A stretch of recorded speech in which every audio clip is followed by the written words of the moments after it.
Hello, I'm Jerry Casey, and first of all, I'd like to thank the university and the teachers for teaching me, and I feel humbled and honored to have gone through this class, and I'm very, very grateful. So, um, reflect on your leadership ability when you began the Organizational Leadership Applied Major coursework. Focus specifically on what you knew or thought you knew about who you were as a leader. What areas of learning occurred during or as a result of the content in the applied major courses. So, what I thought about myself as a leader when I began this course is, well, evidently you can tell from the video I'm an older person, so I've been in a leadership role for quite a few years. I am a public works inspector for a municipality outside of Dallas, and I've been with them for 25 years. So I've had to be over a certain amount of teams because my other role is project manager, and there's quite a few people that work under me, not directly but indirectly. So what I was wanting to gain from this class is to be able to move into management at the municipality that I'm working for. So I would have people directly under me. So we'll see how that pans out, but I'll work my way through the courses and give my description. And so back to the first question, I thought I was an okay leader. Being able to read it and put it into context and then work through the assignments, I totally believe it's made me a better leader. And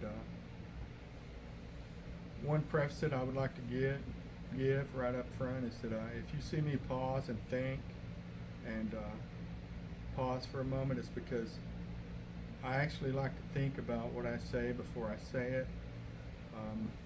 So I'll get right into it. Data decision making. So throughout the course, it was throughout this part of the course,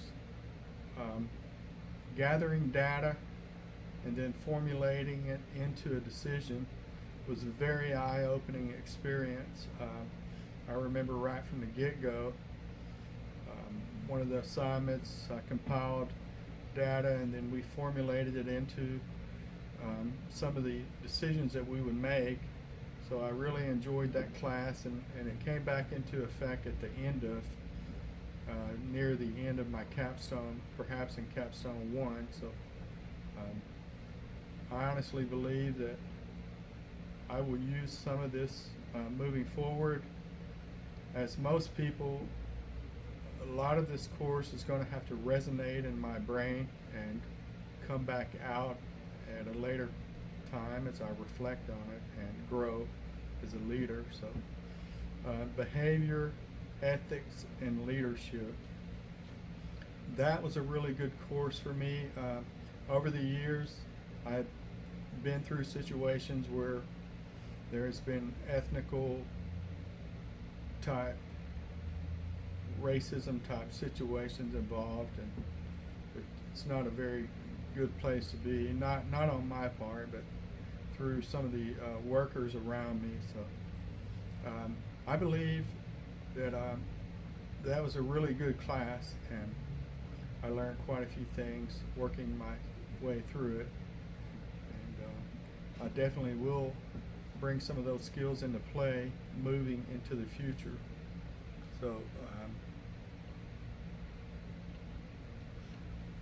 leadership theory,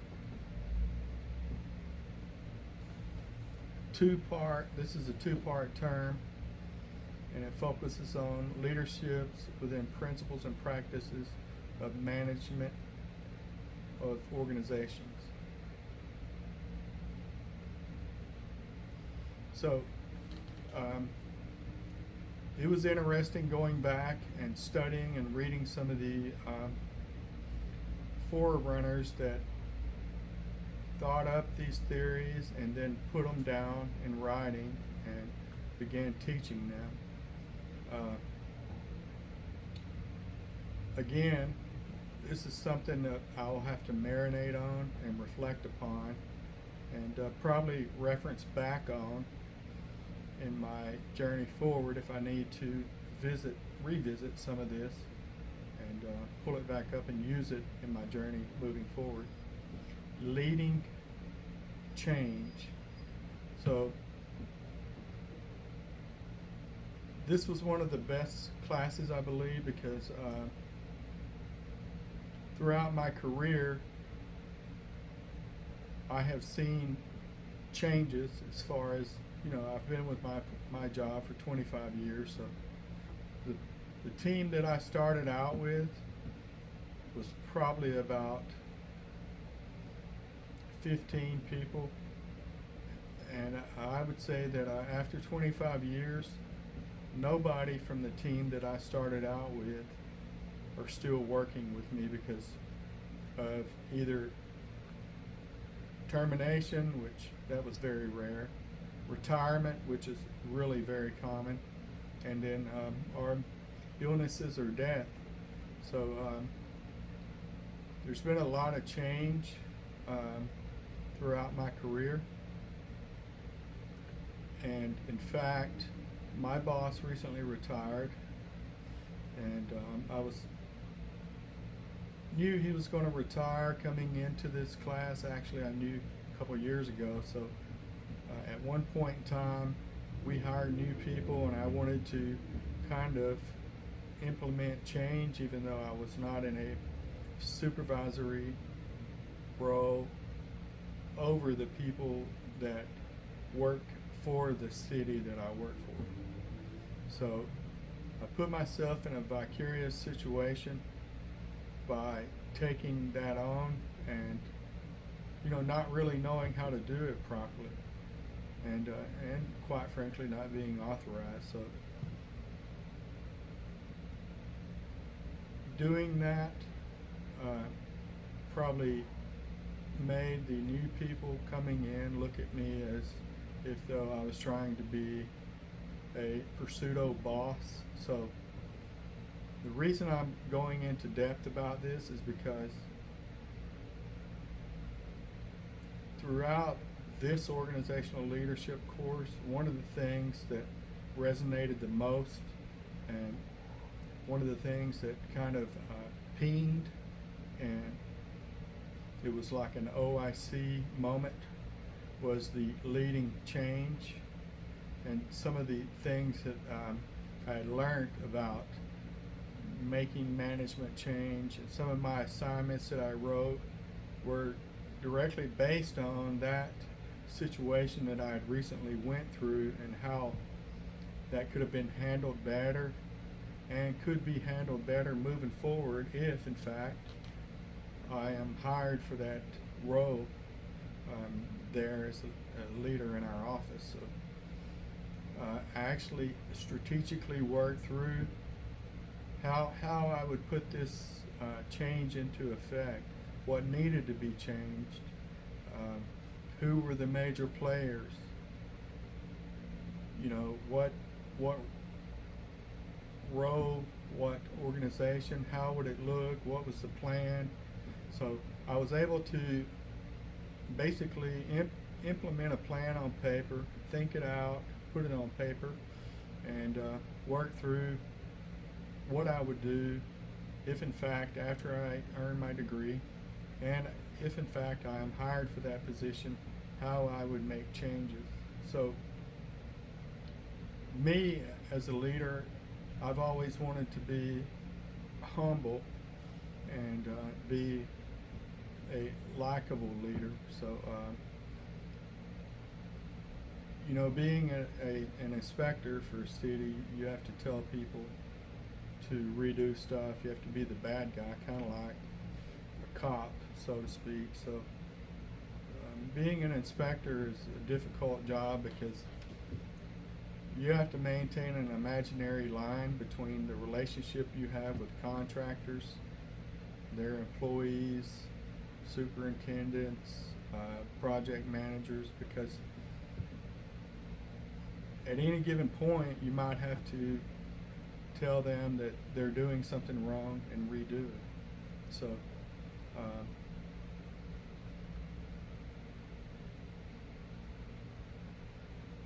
the reason I'm bringing this up is because the relationship I have with my co-workers can be quite different than that, because they're not contractors, and so you just have to figure out the differences between relationships like that. I say you, I do, or people in my position. So leading change was probably one of the best classes for me. Right now, like I said, I'll probably have OIC moments going through my life moving forward, reflecting back on these different classes, and at different given times, perhaps leadership theory or one of the previous classes may implement itself back into my life. So that's kind of how it is when you're learning and going through life. Things that you think you don't need are tucked away, and then remarkably they pop up and you use them. You know, if they're stored on the back burner, so to speak. So moving on, capstone.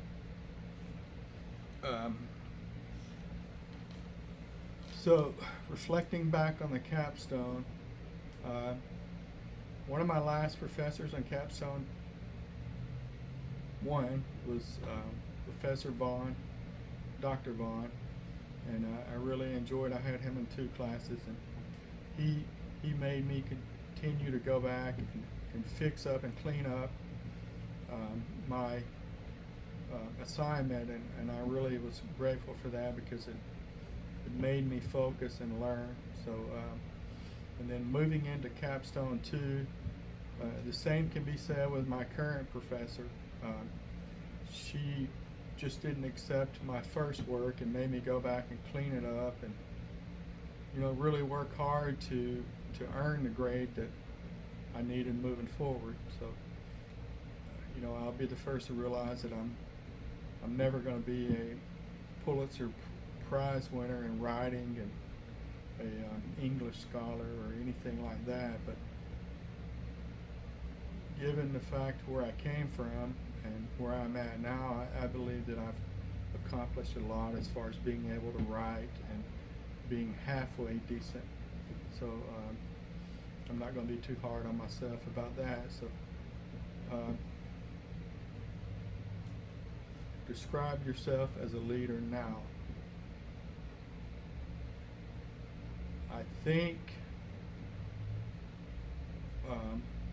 that I'm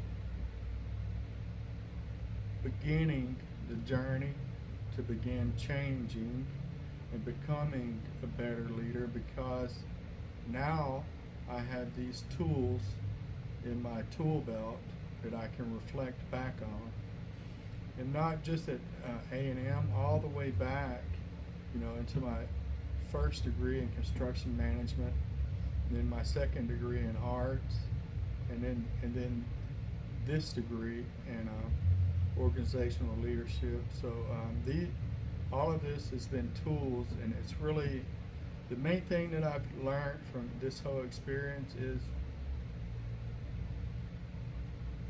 I've learned various ways to go out and research and learn what I need to know. For example, if in 5 years from now I'm leading a group of 15 people and they say, hey boss, how does this work and how does that work? And now I have the tools in my tool belt to systematically go back, research what I need to learn or what I need to know, and then I have the ability to present it as well. So I feel more well-rounded. So moving on to the last question here. Where do you go from here? What do you need to do to continue your leadership journey? So I think to answer that question, I personally want to continue to grow and learn every day, and to continue my leadership journey. Some regards, we must all kind of be a sponge and just gather knowledge and information. So a few things that I would like to say ending this video is, I believe if you have a servant heart and you're here to be of service to the people you work for and your fellow man, a servant heart, be humble, and the thing that I've said all the way through this whole experience is treat other people like you would like to be treated.